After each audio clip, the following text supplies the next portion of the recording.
Investment లాగా మీరు plots చూస్తున్నారా? ఇప్పుడే నేనైతే మీకోసం ఒక డిటిసిపి రేరా అప్రూవర్ ఉన్న ప్రాజెక్ట్ తీసుకొచ్చానండి. సో దాని డీటెయిల్స్ ఒకసారి మనం తెలుసుకుందాము. సో ప్రాజెక్ట్ డెవలప్మెంట్స్ గురించి ఒకసారి మనం చూసుకుందామండి. దీంట్లో వచ్చేసి మనకు శ్రీగంధం ప్లాంటేషన్ ఇచ్చారు. సో శ్రీగంధం ప్లాంటేషన్ ట్రీస్ కూడా చాలా పెద్దగా ఉన్నాయి. సో అవి కూడా మనం చూసుకోవచ్చు. నెక్స్ట్ వచ్చేసి వాటర్ కనెక్షన్, డ్రిప్ ఇరిగేషన్ పెట్టారు. దీనికి వచ్చేసి water connection and drainage connection, మనకు ఎలక్ట్రిసిటీ పోల్స్ కూడా కనిపిస్తూ ఉంటాయి. సో ఇంకొచ్చేసి మనకు బ్లాక్ టాప్ రోడ్స్ కూడా కంప్లీట్ అయిపోయాయండి. సో కంప్లీట్గా డెవలప్మెంట్ అయిపోయిన వెంచర్ అండి ఇది. దీంట్లో ఎమ్యూనిటీస్ విషయానికి వస్తే మనకు వచ్చేసి దీంట్లో మనకు చిల్డ్రన్స్ ప్లే ఏరియా ఇచ్చారు అండ్ సిట్టింగ్ ప్లేసెస్ ఉన్నాయి అండ్ పెద్ద పార్క్ ఉంటుంది. దీంట్లో స్విమ్మింగ్ పూల్ కూడా ఉందండి. దీంట్లో ఏంటంటే మనకు గెస్ట్ హౌస్ కూడా ప్రొవైడ్ చేయడం జరిగిందండి. ఒకసారి చూసుకోవచ్చు. సో ఈ లొకేషన్ ఎక్కడ ఉంది అనుకుంటున్నారా అండి?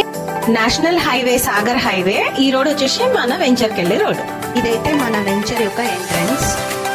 ఇంట్రెస్టెడ్ ఉన్న పర్సన్స్ ఫ్రీ సైట్ విజిట్ కోసం రావాలి అనుకుంటే కింద స్క్రోల్ అవుతున్న నంబర్కి కాంటాక్ట్ అవ్వండి.